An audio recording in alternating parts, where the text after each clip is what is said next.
My guest today is Viral Chowda, the principal and head of artificial intelligence, analytics, and engineering for the government sector at KPMG. Viral, thanks for taking the time. It's good for you to join us.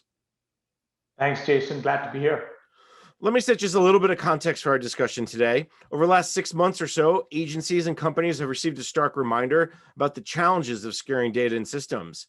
From SolarWinds to Microsoft Exchange to Pulse Secure, the impact to agency networks and systems has been real and is forcing, once again, a real call for change to federal cybersecurity. President Joe Biden's recent executive order aims to drive significant upgrades to how agencies and industry think and apply cyber protections. Now, at the heart of this EO and really so many government-wide efforts is data. In fact, the executive order calls on agencies to adopt security best practices, advance toward a zero trust architecture, accelerate the movement to secure cloud services, and to streamline and access to cybersecurity data to drive analytics for identifying and managing cybersecurity risks. Additionally, the Cybersecurity Infrastructure Security Agency at DHS plans to spend a good portion of their $650 million windfall from the American Rescue Plan on improving the capacity to conduct analysis of cybersecurity information coming to them to better understand the risks and threats across government. It is clear that data is the key to everything agencies can do to protect their networks and systems. So, how can they take advantage of data and analytics to protect those networks and drive better decision making? Well, once again, that's where my guest comes in. Viral Chowda is the principal and head of artificial intelligence, analytics, and engineering for the government sector at KPMG. Viral, we talk a lot about cyber analytics. We talk a lot about big data. So let's just start with a basic definition. How are you all defining cyber analytics? Yeah, Jason. So it's a very broad topic, and so it's good to baseline. It's an emerging area to apply different, analytics capabilities to monitor, measure, and mitigate cyber risk.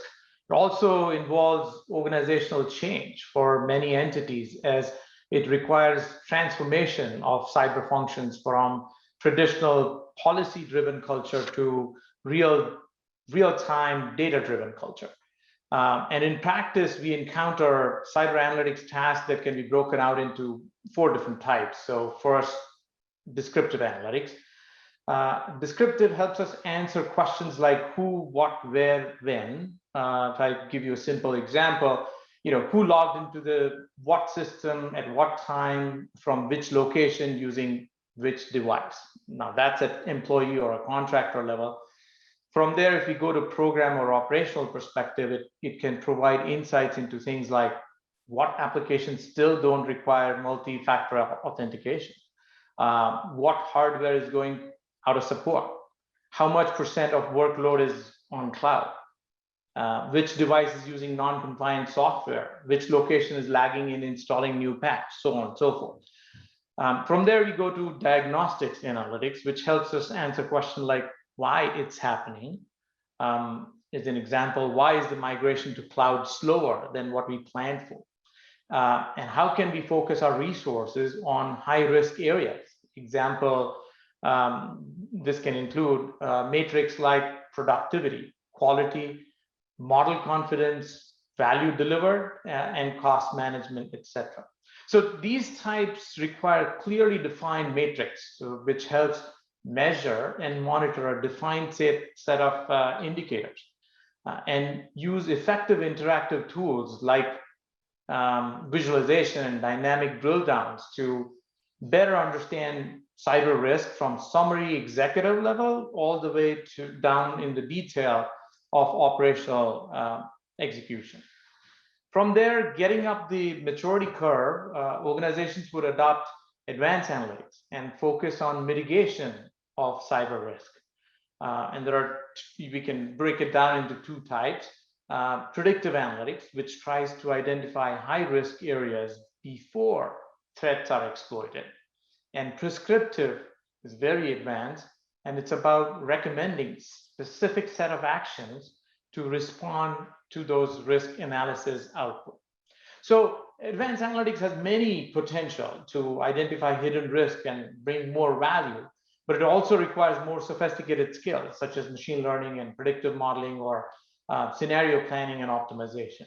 That's really helpful. The 4 areas, the 4 types of analytics, to break them down that way. It sounds to me like a lot of agencies are stuck in program analysis, maybe diagnostics analysis, but they really haven't moved to some of the other ones. What are you starting to see within the government? Where when you talk to your customers, where are they? I think many think that they are good on the initial side, but for us in the field, it's quite shocking that government as well as on the commercial side, they have invested heavily on procuring variety of different kind of tool capabilities and services around it. Any large organization have more than dozens of tools to address cybersecurity. But what's interesting is because it's such a complex area, it's not just about technology. When you deploy a variety of different tools, it gives you insight into that particular tool set or that particular domain. And cyber is a cross-domain, cross-functionality, very broad area. And so just through the deployment of the tools, they're not getting the insights that they would like. Also, what is important is it's very important to frame the question in a business objective sense. So that requires threading through a variety of different data, cleansing that data, finding the signals, and then pulling up the matrix to convey a story as to what's happening, where are the risks, how can we mitigate those risks.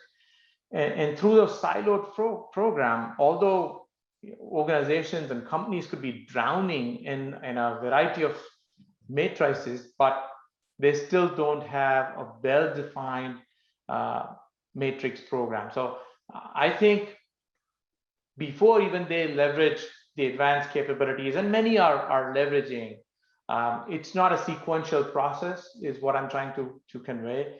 Many are trying to do all at once, and they will have to, but there is still a lot more work that needs to be done, even in the descriptive and diagnostic stages. So overall, when I talk about the challenges, obviously we know that we are in a cyber era, right? So cybersecurity continues its stellar rise in importance. You already talked about a variety of different attacks that we are seeing. Our recent attack on the Colonial Pipeline Company, which is the largest attack on our energy infrastructure. This had an impact on our economy and citizens' day-to-day life. Unfortunately, this is not an isolated incident. Obviously, the impact or the intensity could be different, but it's not isolated. Our firm conducted a couple of surveys. One was with CIO, the other one with CEOs, and not to our surprise, what we found was through both the surveys, cybersecurity is one of the top board level agenda items. Public sector, obviously no different. In fact, the impact could be much higher in public sector than private, as we have seen a couple of examples already. But the good news is cyber analytics as an area has proven to improve how we measure and mitigate those emerging risks and offer clear benefits versus the traditional approach. In fact, if I was to highlight one thing, right, traditionally in the cyber annual assessment, companies and agencies conduct a qualitative evaluation of their risk probabilities and its impact on a variety of different factors using well-known industry frameworks like CIS or NIST 800. But this approach heavily relies on subjective assessments by domain experts.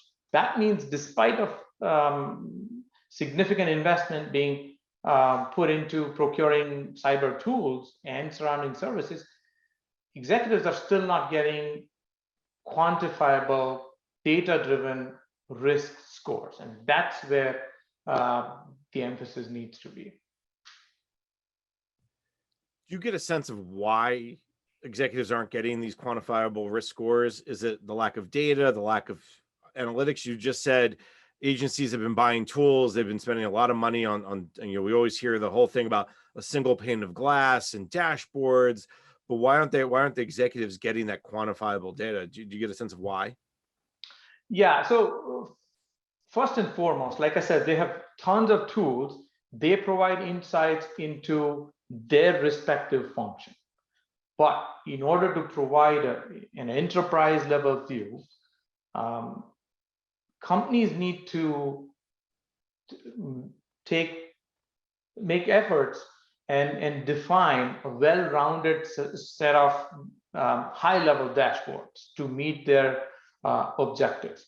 Cyber data and the matrix, because it's cross-functional, to get the complete security posture, you need to bring data across a variety of components like identity and access management log, application log, network log, database log, and even many times combine that with third-party data feed to get rich insights, which is data and insights driven. That takes quite a bit of effort, and it's challenging. Next, after defining a set of metrics, we need a continuous monitoring approach that can standardize the collection, curation, and processing of those cyber-related data, which helps baseline the performance from historical perspective and benchmark that risk indicator against other agencies or other companies. In this way, organizations can get early warning when observing abnormal behavior or drastic fluctuations within the data. Leadership can obtain the cyber risk scores through this mechanism in a real-time or impromptu basis, rather than waiting for the annual assessment report to come out on a periodic, annual basis, or even at best on a periodic basis. From there, one thing to note is contemporary cyber security problems are complicated, and they come with unique characteristics. As an example, threats are fast evolving, hence the historic rule-based approach alone is not sufficient. Threat signals could be buried under large and complex cyber data, making some events and behaviors hard to capture. And there is an issue of unknown. The ones we don't know about, or what to look for, what patterns are we looking for. These are all the areas where advanced analytics capabilities are best suited to target complex problems with these characteristics. With advanced DNA solutions, agency can use information in timeframes and ways not possible in the past. In fact, I can give an example where we worked with a large client and we developed a machine learning based approach to detect command and control servers. So attackers use command and control servers to maintain communications with the compromised system. But with these automated data pipelines and ML algorithms, it saved them months to manually scan thousands of domains. And we were able to identify more than 50 previously unknown detections that existing rules couldn't blacklist. This helped, optimizing the security analyst performance and preventing potential breach. That's a terrific example. I really appreciate the fact you were able to talk a little bit about that, because it shows just the power of analytics. And I think one of the other pieces that you talk about is the unknown unknowns, and we saw that with SolarWinds, among others. Varol, let's take a quick break. When we come back, we can continue our conversation. You're listening to the discussion Modern Government Cyber Analytics, sponsored by KPMG on Federal News Network.